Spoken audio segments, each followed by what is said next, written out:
social spirit and socialist superstition. In discussing the causes of the modern social movement, people commonly refer to the fact that neither the owner of the means of production nor the worker is in a position to give the product anything based on a direct personal interest in it. The owner has goods produced because they bring him profits.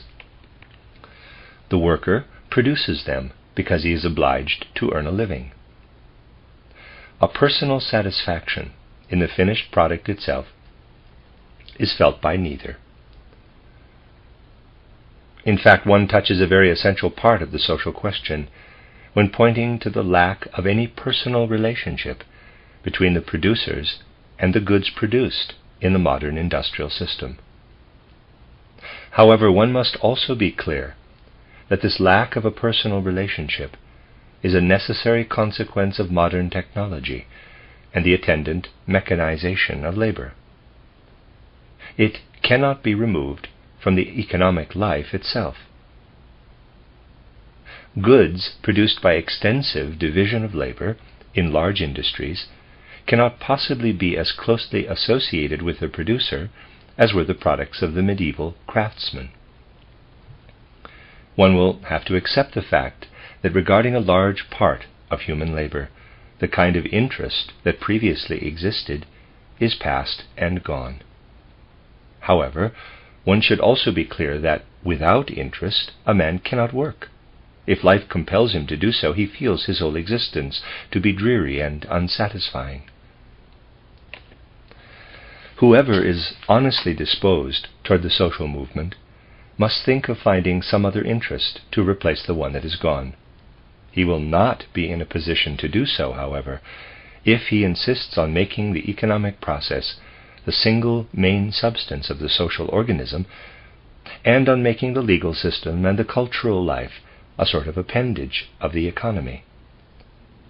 An enormous economic conglomerate, regulated according to the Marxist plan, with the political and cultural orders as, quote, ideological superstructure, close quote, would make human life a torment because of the ensuing lack of interest in any sort of work.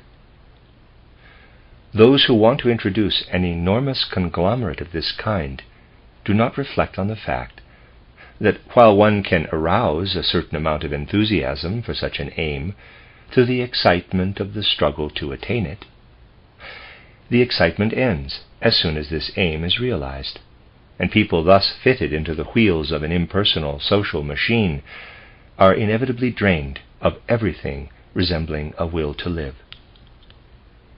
That such an aim is able to arouse enthusiasm in wide masses of the populace is merely a result of the waning interest in the products of labor that has not been replaced by the growth of any other interest. To arouse such an interest should be the special business of those who presently, through their inherited share in spiritual culture, remain in a position to think beyond merely economic interests to those things that constitute the social good. These people must teach themselves to see that there are two spheres of interest that must take the place of the old interest in the actual work. In a social order based on division of labor, the work one performs, while affording no satisfaction for its own sake, may, nevertheless, satisfy through the interest one takes in those for whom one performs it. Such an interest must, however, be developed in living community. A legal system in which every individual stands as an equal among equals arouses one's interest in one's fellows. One works in such a system for the others, because one gives to this relationship between oneself and others a living foundation. From the economic order, one learns only what others demand of one. Within a vital legal and political life, the value one man has for the other springs from the depths of human nature itself, and goes beyond our merely needing each other in order to produce commodities meeting various needs. This is one sphere of interest that arises from a legal system independent of economic life. To this must be added a second. A human existence that must derive the substance of its cultural life from the economic system will prove unsatisfying when there is insufficient interest in the products of the work, even though people's interest in one another is suitably fostered within the sphere of rights. For, in the end, it must dawn upon people that they commerce with one another only for the sake of commerce. Commerce acquires a meaning only when it is seen to serve something in human life that extends beyond economics, something quite independent of all commerce. Work that gives no intrinsic satisfaction will acquire worth if performed by one of whom it can be said, when viewed from a higher spiritual standpoint, that he is striving toward ends of which his economic activity is only the means. This view of life from a spiritual standpoint can be acquired only within a self-subsistent spiritual cultural branch of the social organism. A spiritual cultural life that is a, quote, superstructure, close quote, erected upon the economy manifests itself merely as a means to economic ends. The complicated form of modern industry, with its mechanization of human labor, requires a free, self-subsistent spiritual cultural life as a necessary counterbalance. Earlier epochs in human history could bear the fusion of economic interests and cultural impulses, because industry had not yet fallen prey to mechanization. If human nature is not to succumb to this mechanization, whenever human beings stand within the mechanized system of labor, their souls must always be their souls must always be able to rise freely into communion with the higher worlds, into which they feel themselves transported by a free spiritual cultural life.